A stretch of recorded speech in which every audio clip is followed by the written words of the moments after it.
చెప్పలేదు కానీ పెద్దదాన్ని దాని అత్తలు ఇబ్బంది పెడుతున్నారంటయ్యా. కబురు చేసింది. ఉంటే ఏమైతే లేకని కాగితంతా మనిషి జీవితం వైకుంఠపాలి అని మయ్యేసి చెప్పిట్టాడు.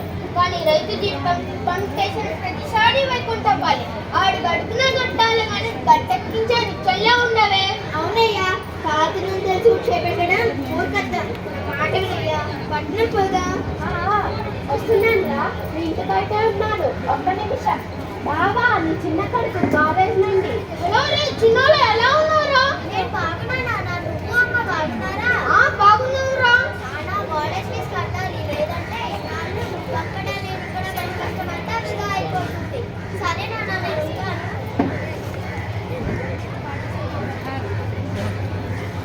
ఏమైందయ్యా? బాబు డబ్బులు పడుకోమన్నాడా? మాట వినయ్యా, పట్నం పోయి ఏదో ఉద్యోగం చూస్తున్నా. అయితే నేను నాకు అక్కడే పని దొరుకుతుంది.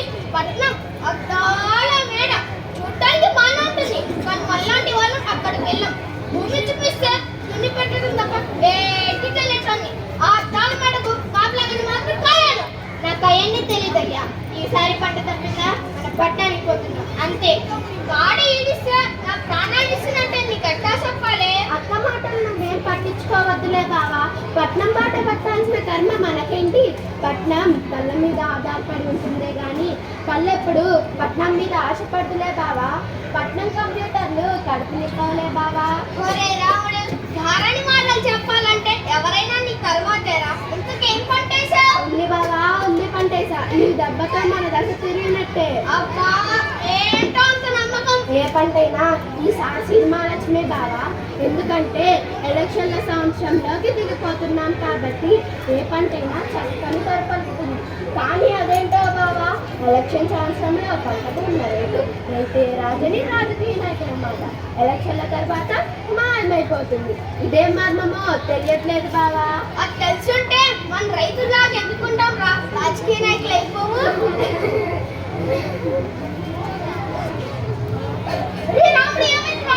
పరిస్థితి ఏం బాగోలేదు బావా. దినదిన గంటలు నూరేళ్ళ ఆయుష్లాగా ఉంది బ్రతుకు. ఇప్పటికీ 3 దఫాల పంట పోయింది. ఈసారి దిగుబడి రాకపోయినా గిట్టుబాటు ధర లేకపోయినా నాకు ఊరే దిక్కు. రాముడు, ఊరే దిక్కు బావా. రాముడు అట్టనమాగురా. ఎన్ని కష్టాలున్నా ముందులో దాచుకొని లోకానికి అన్నం పెట్టే శివయం రా మనం. అట్లాంటి మనకు ఆ శివయ్య అన్యాయం చేయరా. రాముడు అనుకుంటున్నావా? రాడు కానీ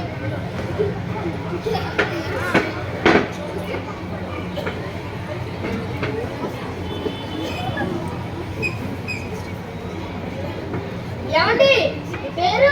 పేరు శివయ్య, ఊరు వెంకటాపురం. ఏం పంటకొచ్చావు? పత్తి రైతునండి. అమ్మా, మీ పేరు? ముక్కమ్మండి, టమాటా రైతు. నా పేరు చంద్రం, వీడి పేరు రాము. నేను వరి రైతు, వీడి ఉల్లి రైతు. అబ్బా, పంటని చూస్తుంటే కష్టం పోయి ఆనందంతో కడుపు నిండిపోతుంది. చేతులు కూడా నిండాలిగా. సరికొత్త దించావా? లోపల పెట్టించు. ఏంటి పాత పాటి కట్టనన్నారా? ఒక్క బస్తా కూడా దిగేలే అని చెప్పు. అవునరా, ఆ మిరపకాయ బస్తా దించావా? చెప్పండిరా, అన్నీ నేనే చూసుకోలేను. సర్లే, ఇక్కడ సరికే కాలేదు. నేను కూడా మన మార్కెట్కి వస్తాలే, ఆగు. అయ్యా, ఈ సరుకేమయ్యా బంగారంలో ఉంటేను. చూడు బాబాయ్, ఇక్కడ నీ బంగారం చూసి నువ్వు ముడుచుకోలేవు. చెప్పాల్సింది కంచాలు. ఇక్కడ కంచాలు నేను, బంగారం నీది. కాబట్టి చెప్పాల్సింది నేను. టమాటాలు అన్ని మచ్చలే, కిలో 2 రూపాయలు. పత్తి, చెత్త, ఒట్లు చూస్తేనే తెలిసిపోతుంది నాణ్యత లేవని. ఉల్లి పర్వాలేదు అబ్బాయి, కిలో 5 రూపాయలు వస్తుంది. మా చెయ్యి దాటినాక కిలో 60 రూపాయలకు అమ్మే టమాటా 2 రూపాయలక. మా చెయ్యి దాటినాక 100 రూపాయలకు అమ్మే ఉల్లి 5 రూపాయల. ఏంటయ్యా, పత్తి చెత్త. ఇది పత్తి కాదయ్యా, నా ప్రాణం, నా ప్రాణమయ్యా. అయ్యా, బయట 25 కేజీలు బియ్యం 1500కి అమ్ముతుంటే వస్తాడు బట్లయ్యా. 1000 రూపాయలైనా ఇది ధర్మం కాదయ్యా, ఇది ధర్మం కాదయ్యా. బాగుంది తీసుకొని నేనేం చేయాలి? అయినా వినియోగదారుల దగ్గరికి వెళ్తే బాగుంటాయిగా. అయినా పోయి నేను అద్దె రేట్లు ఎంత పెంచా.